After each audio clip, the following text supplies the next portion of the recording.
WWE or telenovela? Let's get into it.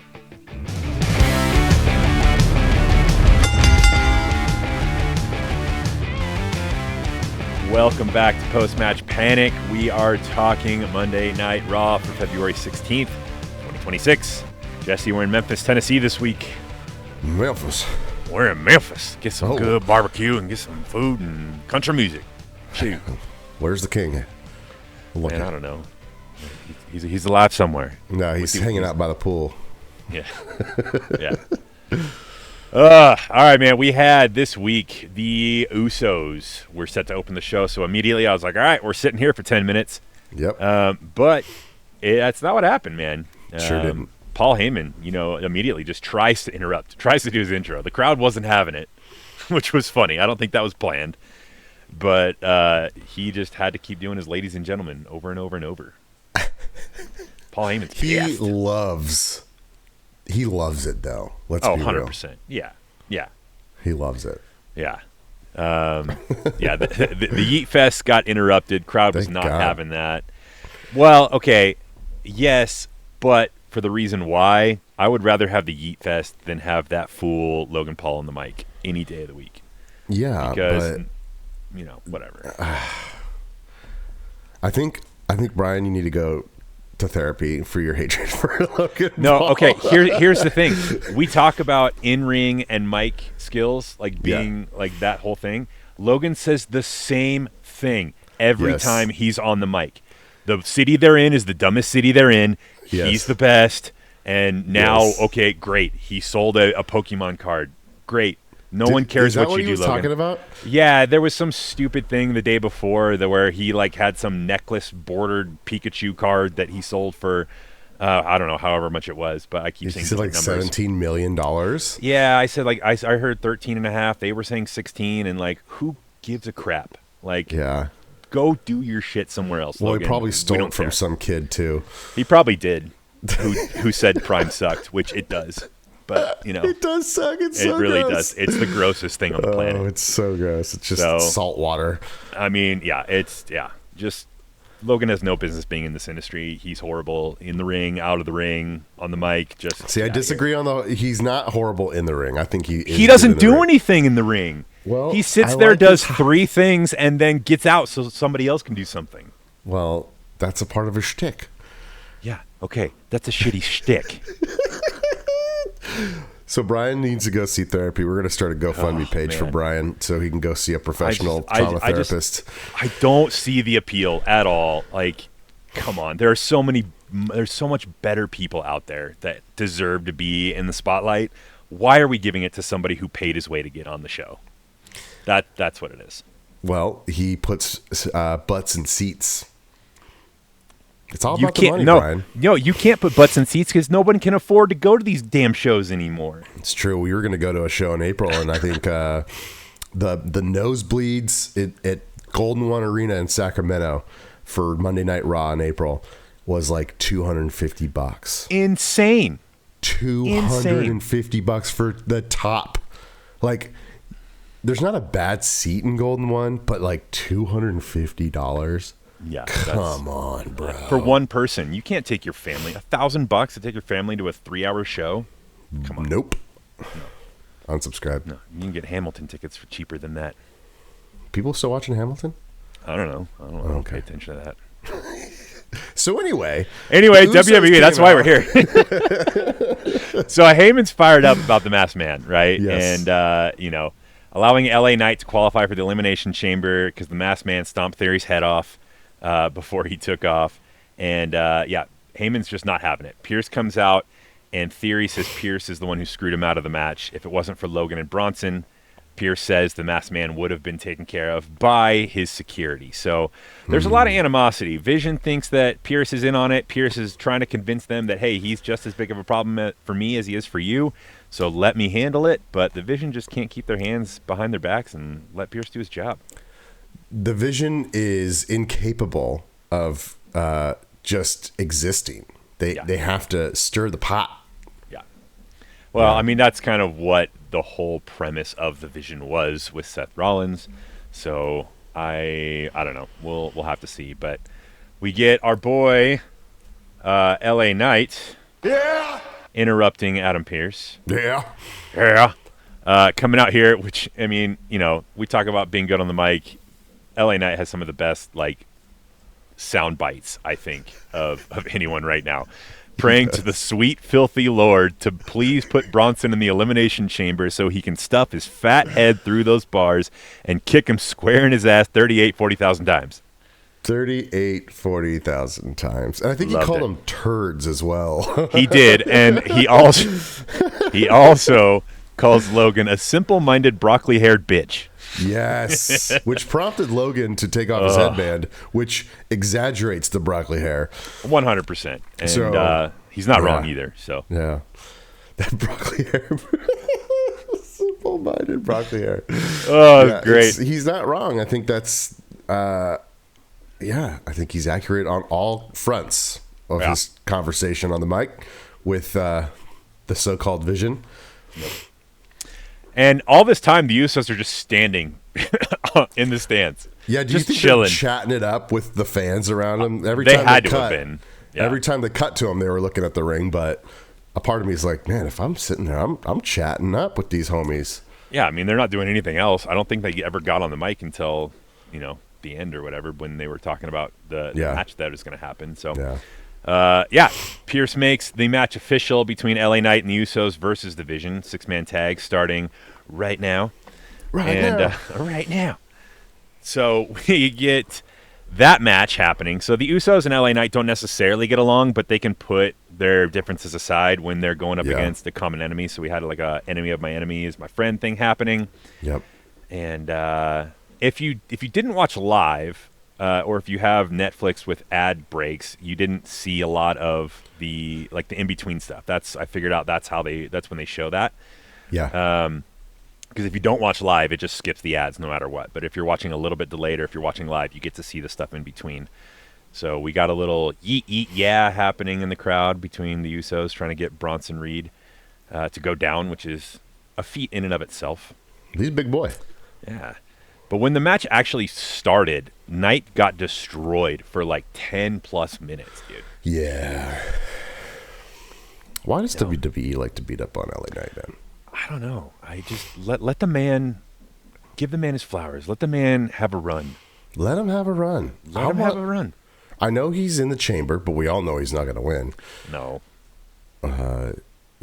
Against everybody else that's in there. So Randy Orton, Cody Rhodes. Yeah, exactly. Yeah. Okay, LA Knight, sure. Yeah. LA Knight's going to BFT Randy Orton, and that's going to do it. Yeah, no. I mean, stranger things have happened. Like when Stranger Things was featured on Monday Night Raw. Good callback. Anyway. Continue, Brian. Continuing. Yes, BFT to Austin Theory outside of the ring when right afterwards Bronson Reed spears Knight into the timekeeper's area, which is great. And then we got to see the big man Bronson Reed suicide dive the Usos. Dang, man. We talked about big boys doing stuff. Bronson Reed's doing stuff, man. I always liked Bronson Reed. Yeah, I always did too. I thought he was great on his own. I also thought he was great. Well, I thought Bronson Reed and Braun Breaker should have just been a tag team and just ran the division. I thought that's what should have happened. But well, what do I know? They got sucked up into Seth Rollins' vision. And then they had to go get Logan Paul. And then they had to go get Austin Theory. Or Austin Theory had to go get them. I don't know. Austin Theory was planted by Seth Rollins. We're going to stick to that. Division. We're going to stick to it. That's what we're sticking to right now. He hasn't played a very good part in that at this point. He just kind of seems like a sad guard dog. Yeah. But yeah, the pressure. But speaking of masked men, we get to finish the match, Logan with his titanium reinforced right hand, followed by a tsunami to Jimmy Uso, securing the pin for the Vision. And Logan, for some reason, wants to talk a bunch of crap, so he grabs Michael Cole's headset, leaning over the announce table, and gets stomped in the face by the masked man, thank God. And then the masked man runs out. Who do you think the masked man is? Because I have absolutely no idea. The theory that I've seen and that I kind of agree with is that it's Grayson Waller. But why? Because you don't know, but Grayson Waller and Austin Theory were a tag team back in the day. and there was a lot of animosity between them towards the end before Austin Theory got hurt. Got it. So that's where a lot of people are saying like this is coming in, and that it could just be Grayson Waller trying to get back at Theory, and then we'll see. And we haven't seen him in a while. He's shown up now 3 times. Yeah, and we haven't seen Grayson Waller because we also haven't seen the New Day because that's where he's been hanging out lately. But yeah, that's the prevailing opinion right now. That it makes sense. I haven't heard anything to the contrary. I think I'm interested to see what they do with this. Yeah. So Bronson Reed's clearly building momentum for his elimination qualifier next week. So we'll get to see that happening. Yeah. Moving on from that match, we have Adam Pearce backstage, who is greeted by a giant crate that seems to have somebody. I'm guessing it's somebody inside that says "Do not open until 2/28," which is the chamber date. If it is, dude. Dude, you know who I think it is? Who? Hey, oh my god. That was my first thought. Okay, I would laugh a lot. Yeah. But I don't know if that's him. I think if it is a person, they hopefully, they have they drilled some holes for some air. I know. Yeah. And maybe a porta potty in there somewhere. Because 2 weeks sitting in that crate, that's not good. But yeah, and who knows? I mean, honestly, it looks like it came from some kind of a warehouse where they, keep secret government stuff. I was gonna say with the Ark of the Covenant. Yeah, exactly. It's like it's been holed up in there for a couple years, decades. Yeah. Maybe it's Vince. Maybe Vince McMahon's coming back. It could be, but we're not going to find out now because Pierce tells his intern to go put it back on the truck and send it to Aldis and let him deal with it. So we'll get to see it. We'll get to see it Friday on SmackDown again. So we'll see. Did you open it? Well, no. It says do not open until 2/28/26. That was a clean performance by that staff member. That was good. The intern had it nailed down for sure. Yeah, that was great. And then we had El Grande Americano, who comes in, who's upset that Pierce gave the original El Grande Americano a qualifier match and wants something in return. He wants an Intercontinental Championship match now that Dom's back.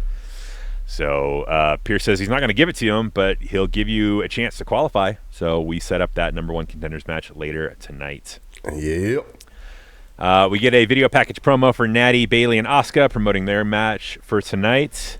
And then, again, during a commercial break, we get a interview with Kathy Kelly and the original El Grande Americano. And for someone whose native language isn't English, his English is pretty dang good. Yeah. It says he's the victim of identity theft with this new El Grande Americano. So, I love the angle they're taking with these two guys. It's great. Yeah, it's so good. Clearly setting up an unmasking match, I think. Let's do it. Let's just have these two go at it. They're gonna end up fighting at some point. Let it be a Mania match. Let's do it. Let's have it be Night 1 Mania match. Yeah. Unmasking. Open the show with it. Oh, so good. Come on. That's a great way to do it. It's entertaining. And then set up the Battle Royale of El Grande Americanos. Yeah. The Omos Battle Royale, the Otis. Dude, let's go. Come on. All the El Grande Americanos. Let's go. As we come back from commercial, we're going into our Women's Elimination Chamber triple threat qualifier between Asuka, Natty, and Bayley. A lot of these we've been talking about. It's been pretty obvious who's going to win going into this.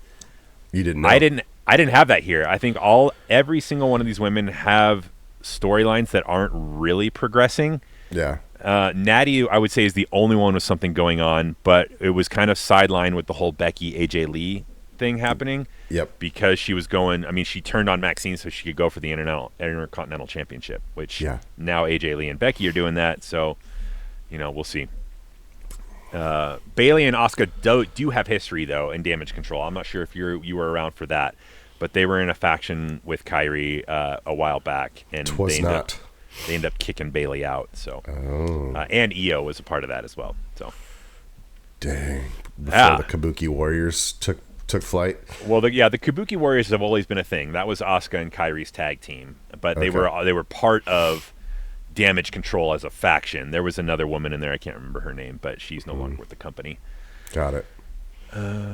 Yeah. So I mean, this match was fun. It was entertaining. Yeah. It was clean. Like we said with some of the other ones, it's one of the better women's matches that we've seen for these qualifiers. So Bunch of vets, man, know what they're doing. 100%. And I think that's what it comes down to is that all these women have been around here for a while and they know what to do.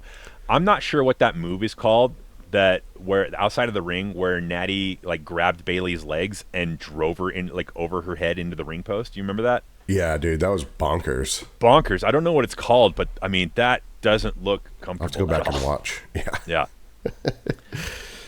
Yeah. Yeah, and I'm still like on the fence about Natty because I'm like, why is she here? There's nobody else. Nope, nobody else could fill that spot. You got to bring in an old Hall of Famer to do this. Yeah, I mean she's part of the whole Hart family. That's her legacy. That's the family that she's from. So they're leaning into that. But this new heel turn Natty, Let's not bring Natalia. The Hitman Hart back while we're at it. I mean, hey, we saw that picture about bringing. Maybe he's in the crate. You know what I mean? Yeah, we saw that post about Ric Flair coming back. Oh my God. Hey, I'll still say his chops will be better than Charlotte's. Even at 90 years old or however old he is. His arm every time he does the chop. It'll only happen once. Yeah, exactly. But it was the best chop in the history of the world. But yeah, I mean, I think this match was good. Natty was clearly taking the intensity up to 11 here, which is kind of what they're leaning her character towards. So it was really good. I will say too, Bayley was really good at getting out of the way of attacks, so the other opponent takes it and then capitalizing on it. Did you notice that? She did that. She did that like two or three times. Yeah, super shifty. She's shifty. Dude, Bayley, that's wisdom in the ring right there.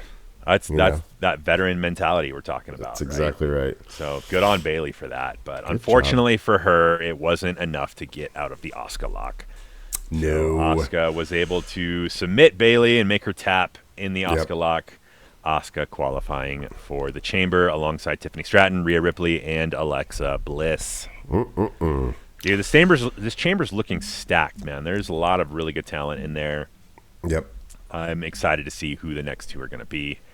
But on the way out, Natty gets attacked by Maxine. So furthering that storyline a little bit, we are clearly not done with Maxine and Natty. Your favorite? Who, Maxine? Yeah. I was just done with her feud with Becky. That was that whole thing. So, I mean, we'll see how this goes. But I'll take the storyline of her and Natty, mentor-mentee situation. Yep. I mean, it's kind of a, Obi-Wan Kenobi, Anakin Skywalker type thing. So, all right, moving on from that match, we get our boy, the Ruler, Oba Femi, backstage. We knew this was going to happen. Pierce was going to offer him a contract, saying that it is better than Aldis's. So, but he's gonna take it. He's gonna compare him. He's gonna try to figure out which way he wants to lean, red or blue.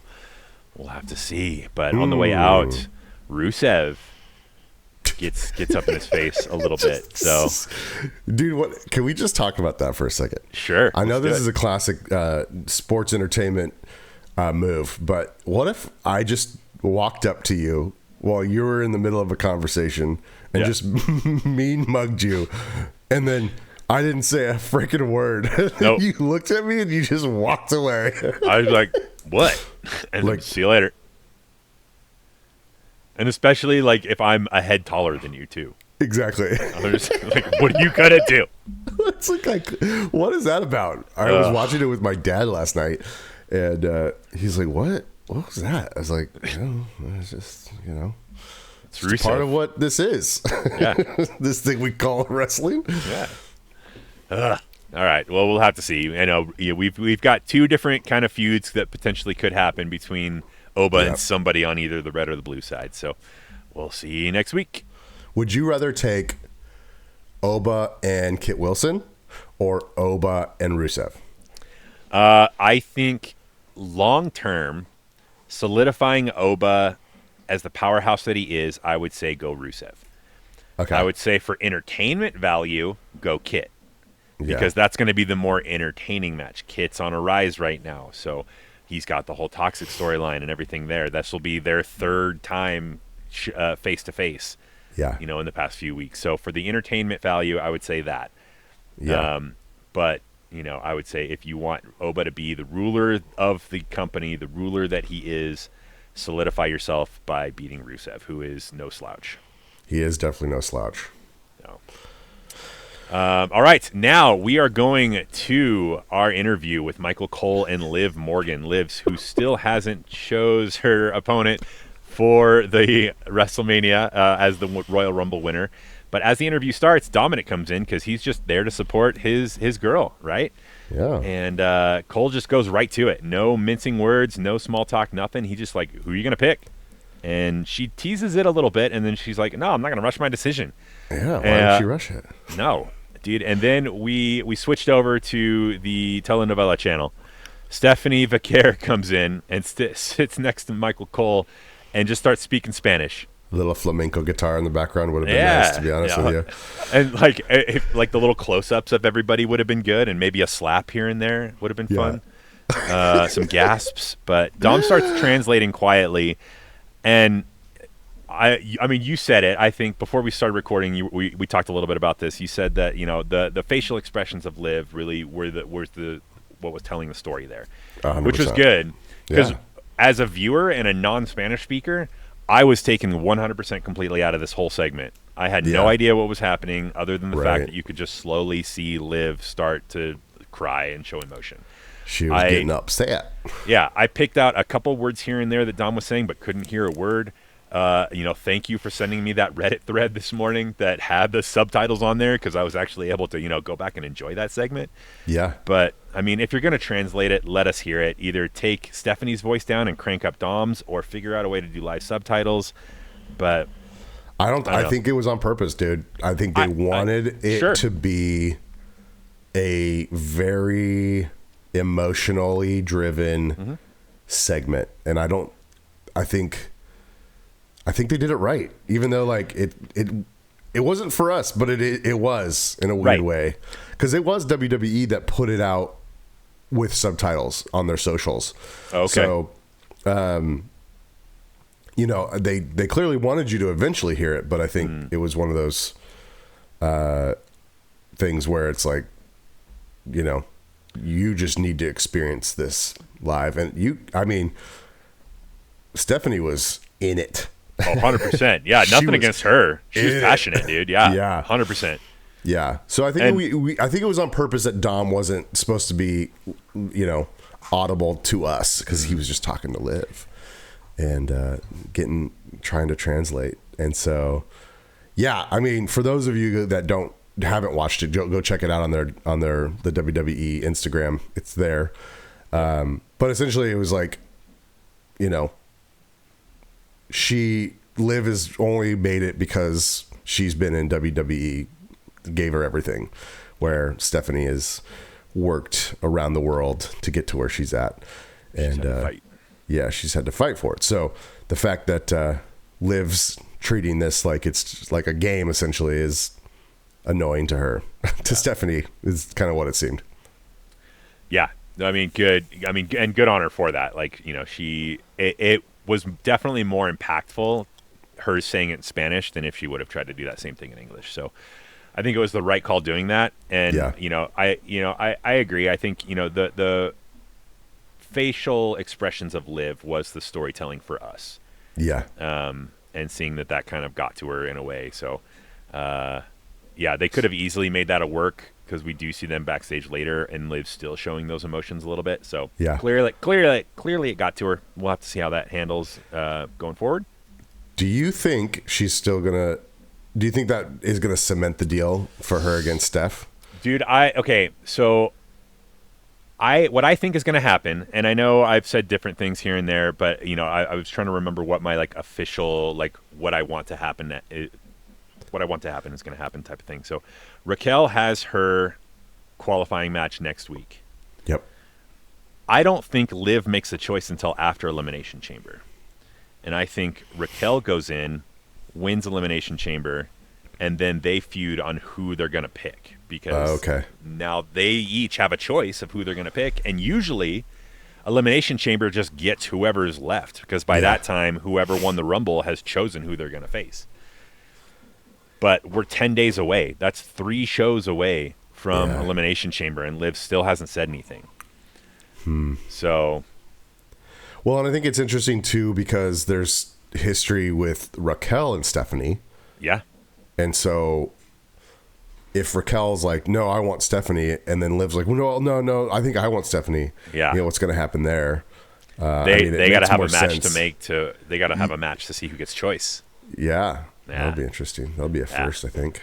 I think so. If it's not, let us know. But that would be very fun to watch, and that would play into, you know, their Royal Rumble storyline that they still haven't really progressed much. So yeah, I think that would be fun. Yep. Okay, we're moving on to our boy CM Punk in the ring. He comes out, dude. He's ready, man. He's ready for Chamber. He's pumped up. He's punked up. He's punked up. He's punked up. So Adam Pearce is saying that he's jeopardizing the main event by putting the title on the line against Finn. But Punk uses the words deserve and earned. So he says that people deserve a fighting champion. Finn deserved a shot in Belfast. Yeah. But Finn doesn't deserve the match coming up in 10 days at Elimination Chamber. He earned it. He earned these fists and earned this ass beating that's coming his way. Dude, we talked about Punk's mic skills and him being able to just talk off the cuff. Yes. This segment, I think, just cemented that even further. Like, dude, 100%. He is one of the best guys on the mic I think I've ever seen.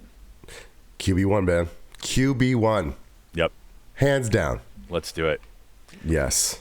Oh, man. So, and as he mentions Roman Reigns and as he mentions Finn Balor, Finn's music hits and he comes out. And I really like Finn's non-Judgment Day entrance. It's his old music. I really like it because lately he's just been coming out to the Judgment Day as just typical theme. Yeah. And I really like this. And I think it's kind of leaning more towards him being that he's going to break off from Judgment Day. But he did have his boys come out. Dom came out, and then JD McDonough's back, dude. JD's back. Guess who's back? Big head JD is back. I like JD. I do too. He's great. He just can't seem to stay healthy. Dude, he goes too hard and just hurts himself all the time, man. Yeah, the dude the dude abides. The dude abides. No, the dude's made of porcelain, man. Yeah, he really is. Except for his head. Oh, yeah. Everything else. Oh, God. But Punk is ready, dude. When you first showed me that clip of him hitting his head on the edge of the announce desk. Dude, that would have tore his spine in half, man. That would have torn my spine in half. For real. I think my head would have just popped out. Yep. See you later. Something out of Celebrity Deathmatch. Oh, yeah, totally. Exactly. Punk is ready to be attacked. He turns the mic around, gets it ready to use as a weapon as he's going to be 3-on-1. Yeah. But Finn grabs the mic and tells Punk, hey, man, relax. I'm just here to talk. He just wants to make one thing clear. To be the best in the world, you have to train with the best catch wrestlers in Europe, the best luchadors in Mexico, and survive the toughest dojos in Japan. Show up your first night on Raw and beat Roman Reigns. So by definition, the best in the world is standing right in front of him, insinuating that Finn is the best in the world. That's right. And that was a solid line. That was solid. Go Finn. Hell yeah. Yeah. And he says, win all that experience. For sure. He says, when Finn wins, he's not jeopardizing the main event. He's making it better. That was solid, dude. I was like, okay, go off. Let's go. Let's go. And Punk doesn't deny that Finn did all that. He's like, yeah, man, that's who you were. That's who you were. I want to know what the dojos are like in Europe. Did you hear him say the dojos in Europe? No, he said Japan. He said the dojos in Japan, the dojos in Europe. Oh, did he say Europe? Okay, yeah. I was dying, bro. I missed that. Yeah, you don't see Punk mess up on the mic very often, but yeah, I saw him mess up, and I was dying. Yeah, go check it out. The dojos in Europe, man. I'll have to watch that again. What those are like. But, okay, so Punk says that, yeah, that's who you were. You did all that. I'm not denying that, but you did it all by yourself, not with these Judgment Day idiots behind you. These ding-dongs. He's ding-dongs, dude. He's playing the head games. Like, Yeah. he says Judgment Day's been the anchor around Finn's neck for a while. Dom has 2 titles and never defends them. JD needs help getting in the ring because his head's too big. I love the digs at JD's head. Everyone does it, and I love it. He embraces it too, which is great. It's just so fun. Oh my gosh, poor JD. Oh man, That's just the head that he was born with. Hey, officially, R-Truth kicked him out of the Judgment Day a long time ago. So how he got back in, he shouldn't even be there. He got kicked out a long time ago. He was voted off the island by a true Judgment Day member in R-Truth. Yeah, come on now. Oh my gosh. By arguably Judgment Day's best member ever. Yeah. Oh my goodness. Punk turns his back on the 3 that says, hey, prove that you're the best. Come on. Like, I knew you guys would come out here. I was ready for a fight, so let's do it. And, JD tries to go after him, but Finn holds everybody back as Punk exits the ring back to them. So, fun segment. Good segment. Yep. Great segment. Setting up that Elimination Chamber match is going to be really good. They're doing a really good job promoting that. So, You know who I haven't seen? who have you not seen? The one person that we said, if this guy wins, he can't be part-time. But somehow, he's made it to be part-time again. Roman Reigns. Oh. Acknowledge me. I'll acknowledge that you ain't around, brother. I'll acknowledge you when you show up. Yeah, exactly. Like, I'm all for this CM Punk and Finn Balor beef. I'm here for it. I love it. But, like, I want to see Roman Reigns, bro. Yeah. Like, you talked a big game 2 weeks ago, and now you're absentee again. Dude, I saw some post, it may have been on Reddit or Instagram or something, that Roman Reigns has had a WrestleMania main event every year for the past, 12 years, except for 1 year. I was like, okay. Yep. And Randy Orton's only main evented WrestleMania twice. Yeah. I mean, come on. Like, he was in WrestleMania last year, but he didn't main event. Yeah. Ugh, man. Bonkers, bro. Dude, Bonkers. Crazy. Show up, Roman. Let's go. Come on, Roman. All right, we move on. We have Rhea and Io backstage. We did a little review of the women's tag team match, the confusing ending to their title defense last week. But they're not focusing on that. They're focusing on the fact that Rhea has already qualified for the Chamber and that Io has a chance. Kairi and Asuka come in to taunt Io about that. And Asuka just verbally berates Kairi to the point where she's just a puddled mess. I think Io... Go ahead. I think at the end of that little segment, Michael Cole's like, that is a very strange relationship.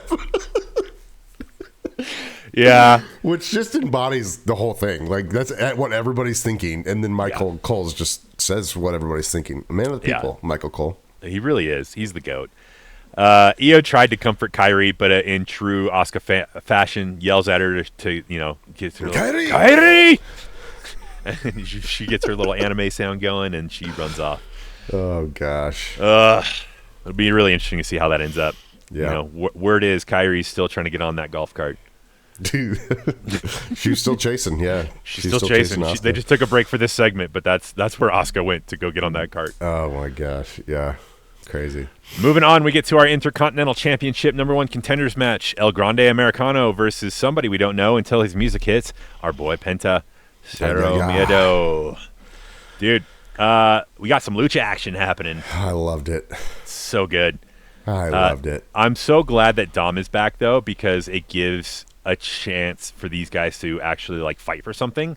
Yep. Not saying that, little rivalries here and there aren't good, but, this was a storyline before Dom got hurt. Penta in the championship, El Grande Americano, all of this was a story before he was gone for a while. So they're diving right back into that, which is good. Well, and a lot of it's playing out in AAA too. Okay. See, I'm not watching as much AAA these days. So yeah, and I'm only catching glimpses here and there, and it's just stuff I'm following on Reddit. But there's a significant storyline going on with a lot of these guys in AAA as well. That is making it kind of worth watching. I might start finding a way to watch it. But they're doing a lot of crossover because I know NXT, the new mixed tag team champions, Lola Vice is from NXT with Mr. Iguana. So they're doing a lot of crossover, which is good. I think that's the right way to handle a lot of this, is just doing that crossover stuff. It makes people want to go watch, AAA. We're talking about it right now. We are. So where we wouldn't have a year and they're ago making when it we more started. available because it's like on Saturday nights on their YouTube channel. Yeah. So making it worth it. So yeah. this was a very fun match. The slap fest at the beginning was funny. Yeah. That was good. But Penta hitting that Penta driver on El Grande, who's not a short man, very tall, lanky man. Yes. Not an easy feat. So good work by both those guys to keep that safe, because that could easily be a dangerous move. Yeah. No. Penta's great. I like Penta. Penta's always been fun. He's one of my favorite luchadors right now. He's just great. His brother, Ray Phoenix, on the other show, it'd be fun to see them together, maybe do a tag team at some point. Yeah. But I think just individually, I think these two guys have it right now. So, but in this match here, that steel plate tries to make an appearance. Bravo tries to pull it out of his singlet, which I don't know if I'd want to put that on under my mask onto my face after it's been there. But he tries to do it, but Bravo gets pulled under the ring. And he's just gone. He's just dead now. We're never going to see him again. He went into the void that is underneath the ring. That's what we thought until the original El Grande Americano comes out to take out Ryo. And, which, dude, it's so good, man. So good. I love it so much. And I'm kind of glad.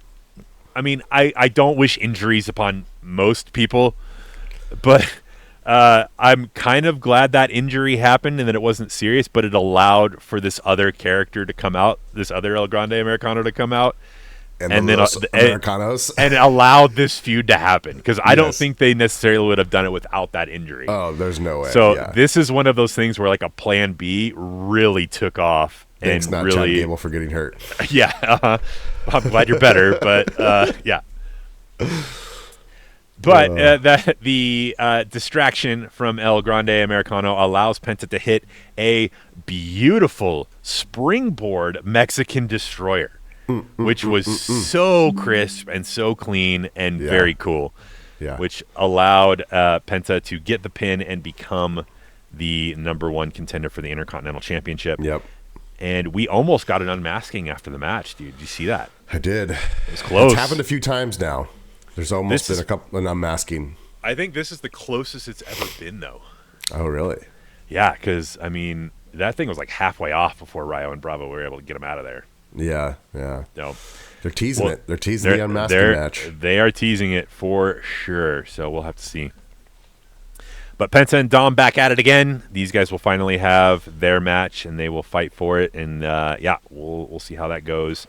I don't know when that's going to happen. They didn't say. I don't think it's next week, but yeah. I mean, it could be next week. It very well could be, and I'm for it. Let's go. But we'll have to see. Next, we have Judgment Day backstage. Dom comforting Liv after that verbal destruction by Stephanie Vaquer on the telenovela channel. And she and Raquel go off and try to, get happy and get comforted together. And JD tries to talk some sense into Finn about letting Punk go. Says they should have wrecked him right there for his match, making it easier. But Finn says he wants to do it alone. Yeah. Dude, Punk's gotten to Finn a couple times, and he has. He's getting to him here, I think, too. Yeah, I think if I'm Judgment Day boys, then I'm worried, and I love the fact that Dom couldn't get a word in. Yeah, he's like, guys. It's like. It's like Will who wants to go play D&D. That's all he wants to do. Yeah, exactly. That's exactly what it is. Tom's just like, hey, guys, help me out with my match tonight. Oh, gosh. Yeah. It's wild, bro. Dude, I don't know, man. Finn's got to break out. Like, let the Judgment Day be the four of them and go. But, JD and Finn, they have the history. They're boys from back in the day. Yeah. That's why JD's so passionate about all this. So we'll have to see. We shall see. All right, moving on. We have AJ Lee skipping into the ring. So we know she's got the Intercontinental Championship match against Becky Lynch at Elimination Chamber. Mm-hmm. So she comes out, and she's getting fired up, man. Usually, like, we haven't seen a fired up side of AJ since she's been back, I don't think. No, because she doesn't get a ton of mic time. Mm-mm. So she's kind of been in Punk's shadow a little bit, which is fine. But yeah. Go ahead. Well, I was going to say, for the storylines that she came in for, that made sense because she came in because of Seth and Becky and Punk and her. So yeah, she wasn't the only one running it. And she hasn't, and she said it, she hasn't had a solo match in over 10 years. And they were fighting for a little butterfly belt at the time. So, that was such a dig on the old Divas belt, which was 100% freaking ugly, bro. Yeah, agreed. I wasn't around for those days, but nope. Good God, I've seen clips. Yep. And I'm just like, yep. Little butterfly belt. Different time, man. It was the tramp stamp of belts. Yep. But, she is not modest now. She knows exactly who she is, and she wants to fight everybody, naming off names like Bayley and Asuka and everybody else. But now all roads are leading to Becky Lynch. She still has what it takes to be the champion and calls Becky Boo Boo out and says she has something for that ass. Oh, yeah. Dude, it's good. I love the Becky Boo Boo.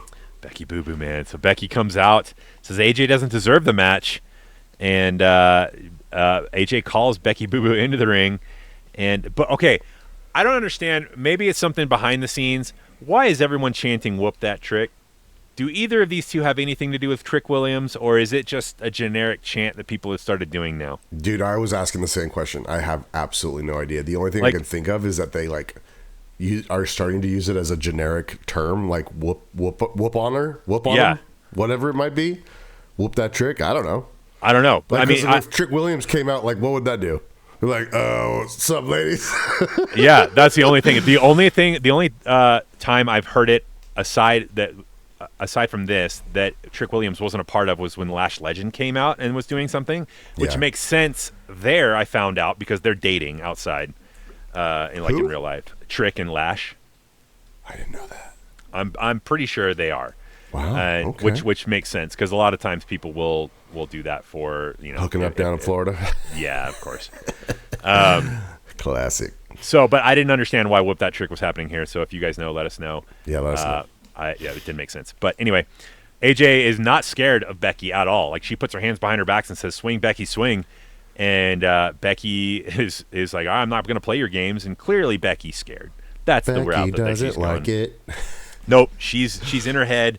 AJ's living rent free, and we'll have to see what happens, man. It's going to be a good match, I think. Becky is one of the best at backing up what she's doing on a week-to-week basis in her social media. So go 100%. Check out her social media. She posted some funny stuff recently about winning some awards, but they're all just her and Seth Rollins winning awards that she made up. So it's pretty great. She got her 2 a.m. social rants. Yeah. Where she has to make up her own awards to give her because the real people won't give them. Huh. Yeah. Parallels being drawn. She did give awards to Michael Cole for being the worst, and Jessica Carr for being the worst referee, which, I mean, I guess she has a valid point. Maybe, I don't know. We'll have to see. We'll see. All right, we Adam Pearce backstage. The Vision is sitting at his office door. This was quick. Theory got in Pearce's face. It seems to be the new Braun Breaker, getting pissed off at everything as he runs out or gets shoved out the door by Paul Heyman, saying, "Get on the jet." And, is there anybody capable of being anything but just a bulldog in that crew? I would say Bronson. Bronson seems to be the most level-headed one. But it's just let's all just get angry. Does everybody have to Hulk out in WWE? Is anybody good at, outside of some of the top dogs? These guys need to learn how to be something besides just brute strength. Try to intimidate. I want to see some mind games, man. I want to see somebody in the Vision be like, let's play Adam Pearce's game, guys. Here's how we're going to do it. And I'm surprised it's not Paul Heyman, because Paul Heyman's just egging things on in his own way too, but it doesn't feel smart right now. Well, and I think he was doing that with the whole lawsuit threats and the phone calls and things like that happening beforehand. Well, that went out the door real quick. I know, but you know who would have been playing these mind games? Seth Rollins. That's exactly what he would have been doing. And I think that's what he was doing before he got hurt. So, Come back, Seth. come back, Seth. We want you back. Football season's over. You don't need to be on First Take anymore. Let's go. Let's go. All right, we are moving on to our main event of the night, the men's Elimination Chamber triple threat qualifier between our bouncy boy, Javon Evans, Gunther, and Dominik Mysterio. Javon coming off one of the best, if not the best, cutter in known history, in my opinion. Last week was amazing, so good. But going into this was another one I was like, okay, Gunther hasn't lost a match all year. They're pushing him to be this mega heel. Yep. Gunther's just going to wipe the floor with him, right? Yeah, totally. That's exactly what should happen. That's exactly what should happen. Yeah. Because that's what he does. He just wipes the floor. That's what he does. He puts everyone in a sleeper, makes everyone quit, and he's going to win. That's what he should just be a walking into WrestleMania. That's what it is. 100%. And this is Dom's first match since coming back, right? Yes. Okay. So starting off, again, Dom just gets out of the ring and is like, all right, Javon, you go after Gunther. I'm not touching this. But Gunther and Javon both call him back into the ring. He comes in, and Gunther just chops Javon in half. Yes. Javon is just done. Bye. Bye. See ya. And Dom tries to chop Gunther. Everyone tries to chop Gunther. But yeah, it's pretty funny watching, and then just watching Dom take that chop from Gunther. Cole said it great. He's like, Dom's chest just got collapsed, but it was already collapsed, so it's okay. Oh.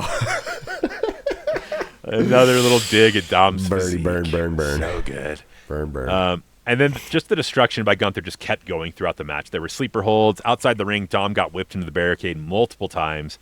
Yeah. But after that happened, Evans from the heavens happened, driving Gunther into the timekeeper's area.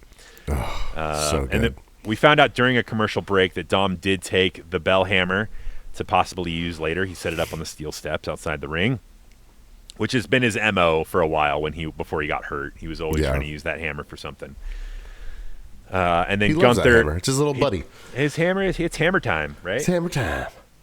But Gunther power bombs Dom onto the back of Evans. That couldn't have felt good for either man. No. It's a good thing John Evans is a young boy and can take some of this beatings, because that would hurt some other people for sure. It's true.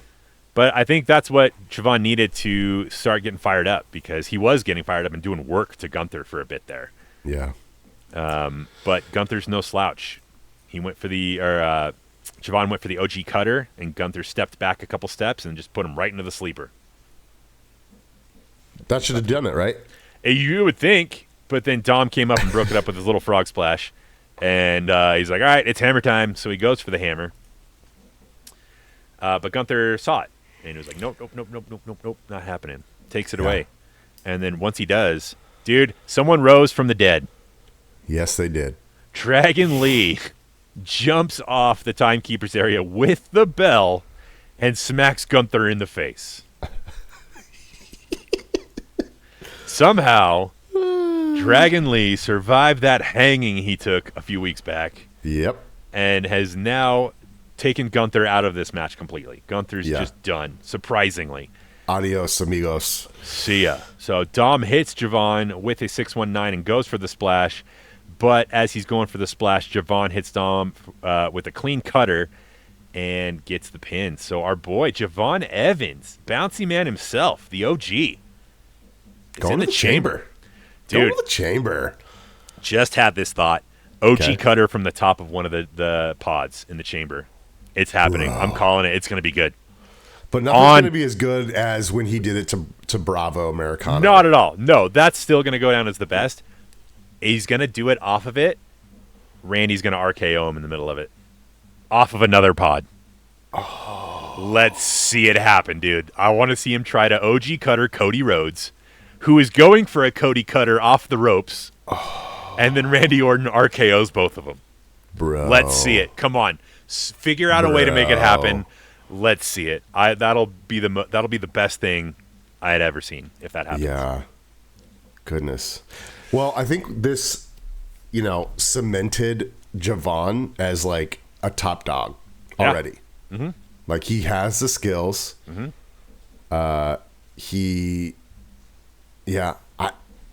I just had a lot of fun watching him against these guys who are veterans at this point, even Dirty Dom. Yeah. Yeah. If Dirty Dom's not a veteran, that Stash is. That stash is doing a lot of work, bro. Dude, it really is. It's great. So we have Javon Evans, Randy Orton, LA Knight, and Cody Rhodes as our current Elimination Chamber qualifiers. We get our qualifying matches next week. We have Jey Uso, Bronson Reed in the original El Grande Americano.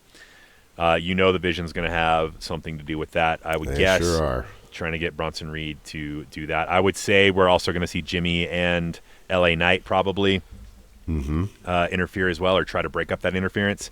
And then we might even see this might be the most interference match of these qualifiers. So there's a lot of ways that it can happen. Yeah. It's going to be interesting. There's no doubt. Yeah. And on the women's side, we have Io Sky, Raquel Rodriguez, and Kairi Sane. My prediction, Raquel takes it and, ends up winning the chamber. But you don't think Io's going to do it, huh? I don't think so. I like the idea of what we talked about with Raquel, obviously, in the prediction stuff, but I think I don't know, man. See, if Io and Rhea end up in the chamber together, that plays because you're battling two different stories here, I think. Possibly even three, because if Kairi goes in, no matter what, who wins, they have a partner in the chamber. Right. I just realized that. No matter what. I guess Raquel doesn't have a partner, because... no. Because Io or Liv's already won, and we haven't seen Roxanne for a while, who I believe is just sick. But, she's sick. Okay. That's I was what curious, I've heard. where she's been. Yeah. But the other two already have partners in the chamber. So if they're going to play the partner game, one of those two. But I would say the better long-term story is to have Raquel go in and win chamber. Okay. Let's see it. That's going to end our show for the week. We are going to do our botch and our pop for the week this week. For me, my botch is going to be the Vision. They're directionless. I don't know what's happening. They just need to do something or break them up and call it a failed experiment. I would agree with that.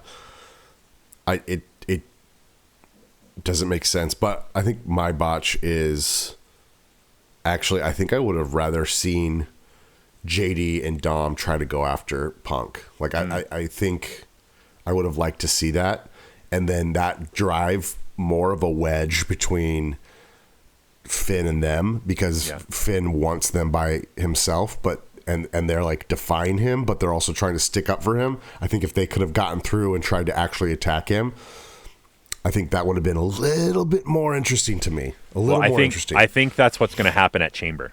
I think they're going to try to come out and help, and it's going to cost Finn the match. That's the classic thing to do.